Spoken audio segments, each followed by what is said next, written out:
আমরা অনেকেই কোয়েল পাখির ব্রুডিং বিষয়ে জানি না, যার কারণ আমরা বাচ্চা নিয়ে আসলে বাচ্চা ঠিকাতে পারি না। তাই আজকে আমি 0 থেকে 30 দিন পর্যন্ত কি খাবার দিতে হয়, কোনো ওষুধ দিতে হয়, কতটুকু খাবার বা পানির পাত্র প্রয়োজন তা আজকের ভিডিওতে বলে দিব। তাই আজকের এই নির্দেশিকায় বাচ্চার সঠিক পরিচর্যার ধাপগুলো আলোচনা করা হলো। ভিডিও শুরু করার আগে একটা রিকোয়েস্ট থাকবে, আপনি যদি আমার চ্যানেলে নতুন হয়ে থাকেন তাহলে চ্যানেলটি সাবস্ক্রাইব করতে ভুলবেন না এবং পেজে নতুন হলে ফলো করতে ভুলবেন না। আমাদের বাচ্চা আনার আগে প্রথম কাজ হলো ব্রুডিং সেটআপ প্রস্তুতি। বাচ্চা খামারে আনার আগে ভালো মানের জীবাণুনাশক দিয়ে খামারটি ভালোভাবে পরিষ্কার করে নিতে হবে। এরপর ব্রুডিংয়ের নিচে পেপার বিছিয়ে দিতে হবে, অথবা চটের বস্তার ওপর পেপার দিতে পারলে সেটি সবচেয়ে ভালো হয়। বাচ্চা আনার কমপক্ষে 2 ঘন্টা আগে ব্রুডিং পদ্ধতি চালু করে রাখতে হবে, যাতে বাচ্চা আসার সাথে সাথেই আদর্শ তাপমাত্রা পায়। ব্রুডিংয়ের চারপাশ শক্ত কাগজ বা কার্ডবোর্ড দিয়ে গোল করে ঘিরে দিতে হবে, যাতে তাপমাত্রা নিয়ন্ত্রণে থাকে। কোয়েল পাখির বাচ্চা ছোট হওয়ায় জায়গা খুব বেশি বড় করার প্রয়োজন নেই। তাপমাত্রা নিয়ন্ত্রণ করা অনেক কষ্ট করে একটা কাজ। কোয়েল পাখির বাচ্চার জন্য প্রথম 2 দিন 35 ডিগ্রি সেলসিয়াস তাপমাত্রা প্রয়োজন। তাপমাত্রা কম বা বেশি হলে বাচ্চা মারা যাওয়ার সম্ভাবনা 99% থাকে। তাই আমাদের কন্ট্রোলার ব্যবহার করতে হবে, কারণ তাপমাত্রা ঠিক রাখার জন্য কন্ট্রোলার ব্যবহার করা সবচেয়ে ভালো। এটি না থাকলে তাপমাত্রা নিয়ন্ত্রণ করা খুব কষ্টসাধ্য।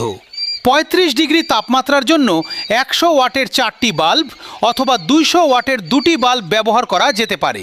একটা জিনিস আমাদের সব সময় খেয়াল রাখতে হবে, বিদ্যুৎ না থাকলে আমাদের ব্যাকআপ লাইট সাদাগুলো ব্যবহার করতে হবে। বিদ্যুৎ না থাকলে ব্যাকআপ লাইট এবং বিকল্প তাপের ব্যবস্থা আগে থেকেই করে রাখা বুদ্ধিমানের কাজ।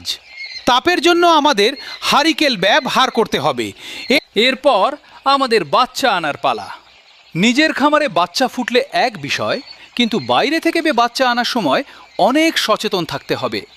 বাইরে বা গাড়িতে প্রচুর বাতাস থাকে, তাই ঠান্ডা যেন না লাগে সেদিকে খেয়াল রাখতে হবে। এরপর ব্রুডিংয়ের পেপার 3 থেকে 4 দিন ব্যবহার করলেই হয়। 4 দিন পর পেপারগুলো সরিয়ে দিতে হবে। বাচ্চাকে প্রথম দিনে সাধারণ পানির বদলে পানির সাথে লাইসোবিট মিশিয়ে দিতে হবে। লাইসোবিট না থাকলে লেবুর শরবত বিকল্প হিসেবে খাওয়ানো যেতে পারে। প্রথম দিন সকালে লাইসোবিট দিলে রাতের জন্য অ্যান্টিবায়োটিক ব্যবহার করতে হবে। এবার আমরা কয়েল পাখির মেডিসিন নিয়ে কথা বলবো। প্রথম 3 দিন আমাদেরকে সকালবেলার নাইসোবিট এবং রাতের বেলায় শেপা 1 অ্যান্টিবায়োটিক ইউজ করতে হবে। লাইসোবিট কিভাবে ইউজ করবেন তা আমি বলে দিতেছি। প্রতি লিটার পানির সাথে 1 গ্রাম করে, অর্থাৎ 1 লিটার পানির সাথে 1 গ্রাম করে দিতে হবে 3 থেকে 4 দিন, প্রতিদিন সকালবেলায়। এরপর শেপা 1 অ্যান্টিবায়োটিক কিভাবে দিবেন? 1 গ্রাম 1 লিটার পানির সাথে দিতে হবে 3 থেকে 5 দিন। খেয়াল রাখতে হবে এটি অ্যান্টিবায়োটিক, তাই আমাদেরকে টানা 3 থেকে 5 দিন দিতে হবে, গ্যাপ রাখা যাবে না।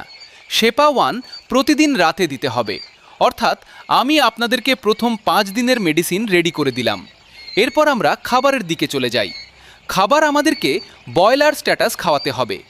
বয়লার স্ট্যাটাসকে পিষে অথবা ব্লেন্ডারে পাউডার করে নিতে হবে।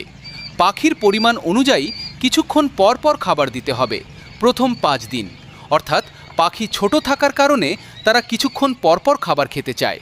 তাই আমরা কিছুক্ষণ পরপর খাবার দিলে পাখির তাড়াতাড়ি গ্রোথ বৃদ্ধি পাবে।